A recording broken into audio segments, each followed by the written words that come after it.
প্ৰয়োগ কৰাৰ আগেয়ে সমপৰিমাণৰ পানী আৰু কম্পোষ্টি মিহলাই ল'ব লাগে।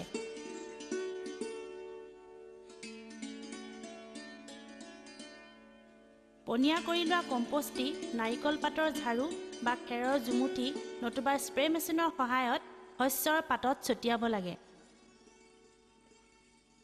পনীয়া নকৰা কম্পোষ্টি পোনপটীয়াকৈ গছৰ গুৰিটো প্ৰয়োগ কৰিব পাৰি।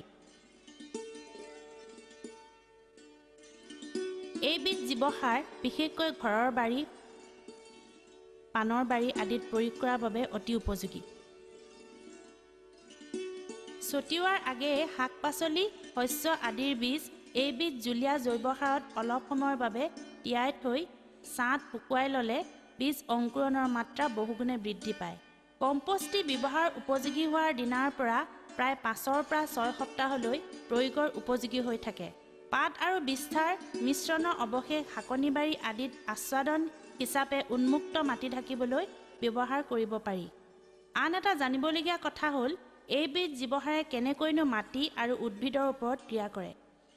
প্ৰথমেই আমাৰ মনলৈ অহা প্ৰশ্নটো হ'ল মাত্ৰ এবাটি পাত আৰু বিষ্ঠাত আৰু সেয়াও 20 ভাগ পানীৰে লঘু কৰাৰ পাছত কিমাননো নাইট্ৰজেন আৰু ফছফেট থাকিব পাৰে। আচলতে কম্পোষ্টি কেৱল ইয়াত থকা নাইট্ৰজেন বা ফছফেট জাতীয় পোষক দ্ৰব্যৰ বাবেই প্ৰয়োগ কৰা নহয়। ইয়াক প্ৰস্তুত কৰোঁতে পাত আৰু বিষ্ঠাৰ পনীয়া মিশ্ৰণটোৰ পচন ঘটি কোটি কোটি অণুজীৱৰ সৃষ্টি হয়, যিবিলাকে আচলতে উদ্ভিদৰ বৃদ্ধি খৰতকীয়া কৰে আৰু মাটিৰ উৰ্বৰতা বহুগুণে বঢ়ায়।